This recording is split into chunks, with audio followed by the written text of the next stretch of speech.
7, how we tracked arrested or church attackers. DSS witness tells court. How we tracked arrested or church attackers. DSS witness tells court. That story is on page 7. On page 9 of the Vanguard, still on the masthead, 6 trillion Genco bailout demand a heist, says NLC.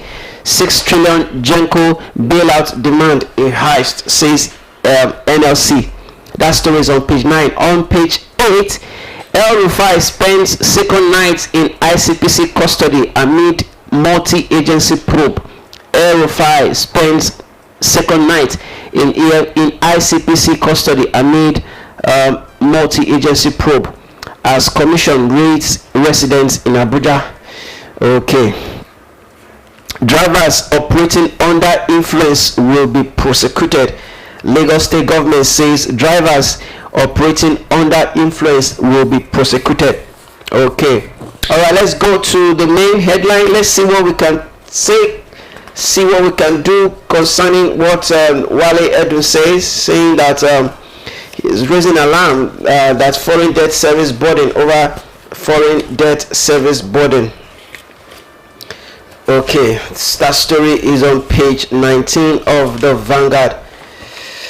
Minister of Finance and Coordinating Minister of the Economy, Mr. Wale Edu, has warned that about 50% of low-income countries are in or approaching debt stressing, requiring urgent actions. It was not clear where Nigeria stands on his assertion, but based on World Bank classifications for 2024-2026, Nigeria is classified as a lower middle income country, not a low income country. However, Nigeria's public debt has sustained upward swing since 2023, with estimated figure at all-time high of $100 billion, while the debt service to revenue ratio is put at 47% in 2025. Speaking at the ongoing technical group meeting of members of the Group of 24 Nations, G24, in Abuja yesterday, Edu also disclosed that debt servicing has become a major burden for many countries in the global south developing countries. Okay, that is coming from the Minister of Finance. Well, this is what I have to say concerning this. You are the Minister of Finance, so it is your duty to advise the president, because whenever there is no money, the next thing that the government will do is to approach the Senate to approve some certain figure, for borrowing. So as a Minister of Finance, that is why you are in charge of the country's finance. As a Minister of the Finance, it is your duty to give advice to the president on what should be done.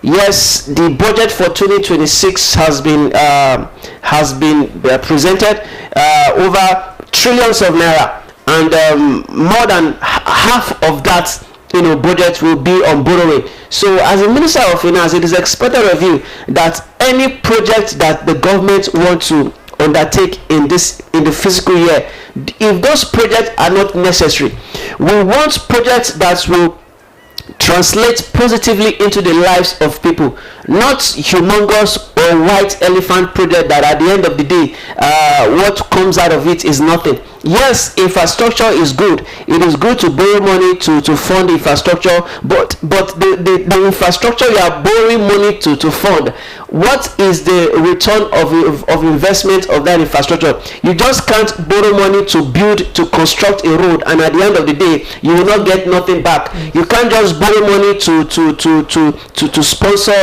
something that has no return. You borrow money and invest it on something, because at the end of the day that thing you are investing on will yield return. But in this part of the world, we just borrow money to construct road and bridges, and at the end of the day those roads and bridges are not being told.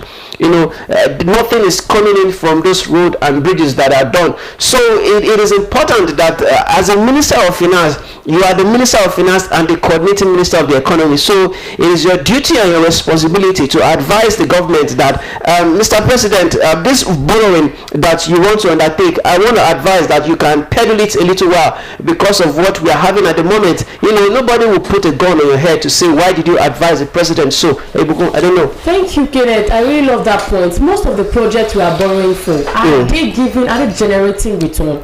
Are they generating return? You see, Nigeria must move from borrowing economy to a production economy because we keep borrowing. How are we going to use most things we have to produce to bring to generate revenue? Yeah. So every time we keep hearing loans, when are we going to stop borrowing?